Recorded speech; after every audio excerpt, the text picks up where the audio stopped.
The cold evening settled slowly over the small town park as the sun slipped behind bare trees and the air grew sharp with winter chill. Officer Mark walked along the path with steady steps, his breath visible with each slow exhale. Beside him moved his canine partner Rex, a strong brown dog with alert eyes and careful movements. Rex walked close to Mark, not pulling, not lagging, always aware of every sound and scent around them. The park was nearly empty. Only a few distant lights and the soft crunch of snow under boots broke the silence.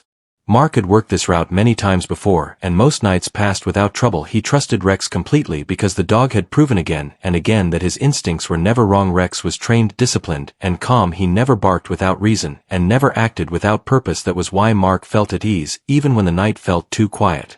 As they moved closer to the far end of the park, Mark noticed a small figure near the swings. A little girl stood alone near the fence, holding a backpack close to her chest. She was very still, not playing, not moving, just standing there, as if she was waiting for someone. Mark slowed his pace. A child alone this late did not feel right. Before Mark could speak, Rex suddenly froze, his ears lifted high and his body went tense. His paws dug slightly into the snow, and his breathing changed. Mark felt the shift instantly and tightened his grip on the leash. Rex then barked loudly.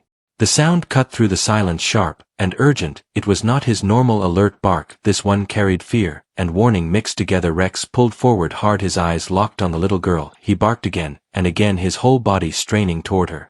Mark felt his chest tighten. He had never heard Rex bark like this before, not once in all their years together. People nearby turned to look. A light flicked on in a nearby house. "Rex, stop!" Mark commanded, pulling the leash back.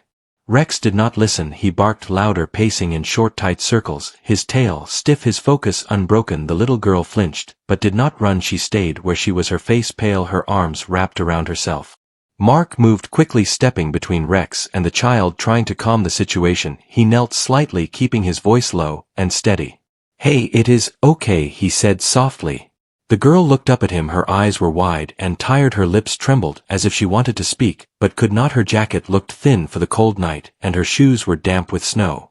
Mark felt a wave of unease. Rex was not reacting to fear or threat from the girl. He was reacting to something else, something invisible.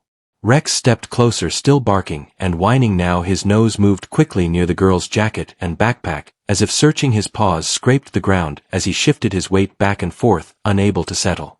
Mark placed a hand on Rex's back, trying to ground him. He could feel the tension under the dog's fur, strong and shaking. "Easy, Rex, easy." The girl finally spoke, her voice barely louder than the wind. "He is loud," she said. Mark nodded gently, forcing calm into his face. "He just wants to make sure you are okay," he replied. But deep down Mark knew that was not the truth. Rex was not checking on her safety, he was warning them both. Mark noticed the girl's breathing, then it was shallow and uneven. Her shoulders rose and fell too fast, as if every breath took effort. Her hands shook slightly as she clutched the backpack. "What is your name?" Mark asked, keeping his voice slow and gentle. "Anna," she said quietly. "Hi Anna, my name is Mark. Are you here with someone?" She shook her head slowly. "My mom went to the store. She said she would be quick." Mark glanced around the empty park. No other adults, no moving cars nearby, just the cold and the quiet and the barking dog. Rex suddenly let out a sharp whine and pressed closer to Anna, his nose pushed against her backpack, and he pawed lightly at Mark's leg, as if begging him to act. Mark looked down at the backpack, then back at Anna. "Is there anything in your bag that helps you feel better?" he asked. Anna nodded weakly. "Medicine," she whispered. Mark carefully reached for the backpack, moving slowly, so he would not scare her. She did not pull away. She looked tired, as if standing itself was hard. He opened the bag and saw a small inhaler and an empty medicine bottle. His heart dropped. He looked back at Anna and saw the faint blue shade on her lips, the way her eyes struggled to stay focused. Rex barked again, louder than before, and then whimpered low in his throat, his body pressed protectively against Anna's legs. Mark's calm cracked just a little. He felt fear rush through him fast, and cold. Rex had sensed it long before his eyes had. Anna swayed slightly, and Mark reached out just in time, catching her arm. "Hey, stay with me," he said firmly but gently. Her knees buckled and her grip on the backpack loosened. Rex let out a desperate sound, and Mark lowered Anna carefully to the ground, his movements quick but controlled. Mark knew then that Rex had not barked out of instinct alone. He had barked because time was running out. Cold air pressed down on the park as Mark knelt beside Anna, her small body light in his arms. Rex stayed close, whining softly, his head lowered, his eyes never leaving her face. Mark felt the shaking in her shoulders and the weak rise of her chest. Every breath sounded like a struggle, as if the air itself had turned heavy around her. The quiet park now felt dangerous and empty in a way Mark had never felt before. Mark reached for his radio with one hand while keeping the other steady under Anna's shoulders. His voice stayed controlled, but his heart raced fast inside his chest. He called for medical help and gave their location clearly. Rex shifted beside him, his body pressed against Anna, as if he could shield her from the cold and fear around them. Anna's eyes fluttered and her head leaned against Mark's arm. Her fingers twitched slightly, as if searching for something familiar. Mark spoke to her constantly, telling her she was not alone, telling her help was coming, telling her to keep breathing. His words were simple and slow because he knew panic would only make things worse. Rex let out a low sound, not a bark now, but something close to a cry. Mark had heard it only once before during a difficult rescue years ago. Rex knew the signs before humans did. His training and instincts worked together like a silent alarm, and tonight that alarm had saved precious time. Mark pulled the inhaler from the backpack and held it near Anna, showing it to her. He asked if she could use it, but her hands would not lift. Her breathing grew faster and weaker at the same time. Her chest barely moved now, and fear gripped Mark tighter than the cold ever could. He guided the inhaler gently, helping her take what little breath she could. Rex watched closely, his tail still, his ears alert. Every few seconds Rex nudged Mark with his nose as if urging him to hurry, urging the world to move faster. Lights appeared at the edge of the park, and the sound of footsteps grew closer. A couple passing by stopped when they saw the scene. Mark asked one of them to stand nearby and watch for the ambulance. The other stayed quiet, her face pale as she wrapped her coat tighter around herself. Anna's eyes opened again, and she looked at Rex. Her lips moved slightly, and Mark leaned closer to hear her. She whispered his name, even though she had never been told it. Rex responded by licking her hand, gently, his tail giving a small, slow wag. The simple motion brought a faint smile to her face before her eyes closed again. Mark felt the weight of responsibility settle heavy on his shoulders. This was no longer just a patrol, this was a life balanced on seconds and choices. He kept his voice steady, and his movements calm, because he knew Anna could feel his fear if he let it show. Sirens finally broke the night air, red and blue lights flashing through the bare trees. Paramedics rushed in fast, carrying equipment and blankets. They took over smoothly, their movements practiced and focused. One checked Anna's breathing while another prepared oxygen. Mark stepped back slightly, but stayed close. Rex refused to move, and no one forced him to. The lead medic looked at Mark with serious eyes and asked what had happened. Mark explained, quickly pointing to the inhaler and the empty medicine bottle. The medic nodded and worked faster, placing a mask over Anna's face and checking her pulse. Rex lowered himself to the ground beside her, still watching every movement. The medic glanced at Rex and then back at Mark and said quietly that the dog had likely saved her life. Those words hit Mark harder than he expected. He looked down at Rex and felt a surge of pride and gratitude mix with the fear still twisting inside him. Anna was lifted onto a stretcher wrapped in warm blankets. Rex stood and paced once before settling again, watching as she was moved. Mark walked beside them, his hand resting on Rex's back, grounding them both. The park felt different now, less empty, but more fragile, as if something unseen had almost slipped away. As the ambulance doors closed, Mark gave one last look at Anna, her face calmer now, her breathing steadier. The doors shut, and the vehicle pulled away, lights fading into the distance. The quiet returned, but it no longer felt peaceful. Mark stood still for a long moment, then knelt and placed both hands on Rex's head, pressing his forehead gently against the dog's. Rex leaned into the touch, his body finally relaxing. The fear that had driven him began to fade, replaced by calm loyalty and trust. Mark knew this night would stay with him forever. He had trusted Rex before, but now that trust had deepened into something unbreakable. Rex had seen what human eyes could not. He had felt danger moving quietly, and had refused to stay silent. As they left the park together, the cold felt less sharp and the darkness less heavy. Somewhere ahead, a little girl was breathing easier because one dog had barked when it mattered most. The hospital hallway was quiet and bright with white lights that made every sound feel louder than it was. Mark walked beside Rex, his steps slow, his thoughts heavy. Even though Anna was now in skilled hands, Mark could not shake the image of her small body struggling for breath in the cold park. Rex walked close to his leg, calm again, but watchful, as if the night had not fully ended for him.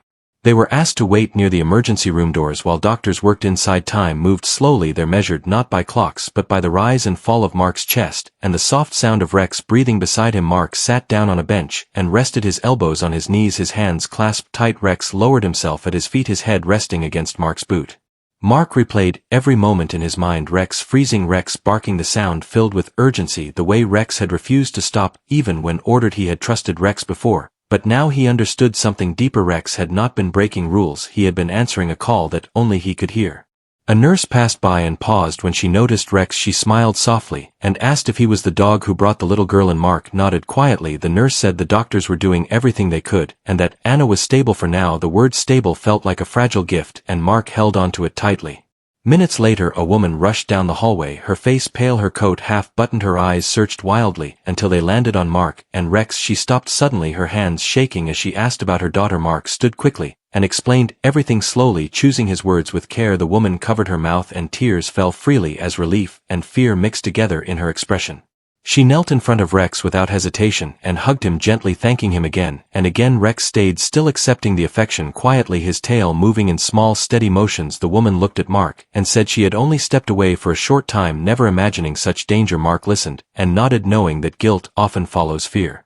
When the doctor finally came out, the hallway seemed to hold its breath. He explained that Anna had a condition that could turn serious without warning, especially in cold air. He said if help had arrived even a little later, the outcome could have been very different. Mark felt his knees weaken slightly and reached down to steady himself on Rex. The doctor allowed them to see Anna briefly. She lay in a hospital bed wrapped in blankets, a mask helping her breathe. Her eyes opened when she heard Rex, and a small smile formed. She lifted her hand weakly, and Rex stepped closer, resting his head gently beside her hand. Her fingers curled into his fur and stayed there. Mark watched quietly, feeling something tighten in his chest. This was why he wore the badge. This was why Rex trained every day, not for praise, not for reward, but for moments when lives balanced on unseen edges. Later that night Mark and Rex left the hospital. The sky outside was still dark, but the air felt calmer. Mark walked slowly, replaying the night again, but now with a different feeling, not fear, but respect for the quiet power of instinct and loyalty. Rex had seen what no one else had and refused to stay silent. As they reached the patrol car, Mark stopped and knelt in front of Rex, placing his hands on the dog's shoulders. He looked into Rex's eyes and felt gratitude deeper than words. Rex licked Mark's face once and sat calmly waiting. Mark knew this story would be shared, perhaps praised, and remembered, but for him, it was something personal, a reminder that sometimes the greatest warnings come without words, and the bravest voices belong to those who bark when others cannot. They drove away into the quiet streets, leaving the hospital lights behind, knowing that one life had been saved, and that some nights change everything forever. Morning light slowly filled the town as Mark returned to the hospital with Rex walking proudly at his side. The night felt far away now, but its weight still followed them. Inside the bright building, nurses smiled when they saw Rex, and one of them quietly said that Anna had been asking about the dog since she woke up. Mark felt a warm pull in his chest and followed the nurse down the hallway. Anna sat up in her bed, looking much stronger than before. Color had returned to her face, and her breathing sounded calm. When she saw Rex, her eyes widened with joy, and she smiled in a way that filled the room. Rex stepped forward gently, his tail moving in slow, happy sweeps. He rested his head near her hand, and she laughed softly as she touched his fur. Her mother stood nearby, watching with tears in her eyes, not of fear this time, but of relief. She thanked Mark again, and again, her voice shaking as she spoke about how close everything had come. Mark listened quietly, and told her that Rex deserved the thanks. He explained how Rex had sensed trouble before anyone else, how he had refused to stay quiet, how he had guided them all to act in time. The doctor returned later and explained Anna would recover well with proper care. He spoke about learning the warning signs and never ignoring small changes. Mark listened carefully, knowing that many dangers do not arrive loudly, they slip in quietly and wait to be noticed. Before leaving, Anna handed Rex a small drawing she had made. It showed a big dog standing next to a small girl with a bright sun above them. Rex took the paper carefully in his mouth and sat proudly. Mark smiled, knowing he would keep that drawing safe. Back on duty later that day, Mark and Rex returned to the park. The snow had begun to melt, and the swings moved gently in the breeze. The place looked ordinary again, but Mark knew it never would be the same for him. He stood near the spot where Anna had fallen, and remembered the sound of Rex barking, the urgency, the refusal to give up. Mark realized that trust is built in moments like these, not in training fields or quiet walks, but in seconds when instincts rise and choices matter. Rex had chosen to act when silence would have been easier. He had followed something deeper than commands, something that could not be taught, only honored. As they walked away, Mark felt a renewed sense of purpose. He would listen more closely now, not just to Rex, but to the quiet signs around him. The world often whispers before it shouts, and those who pay attention can change everything. The patrol continued through calm streets and open roads. Rex walked beside Mark, steady and alert, the bond between them stronger than ever. They did not need words to understand each other. They had faced a moment that tested them both and had come through together. Somewhere not far away, a little girl was breathing easily, smiling and safe because a loyal dog barked when it mattered most, and Mark knew that no matter how many nights passed, he would never forget the lesson of that evening. Sometimes heroes walk on four legs and speak only when lives depend on it.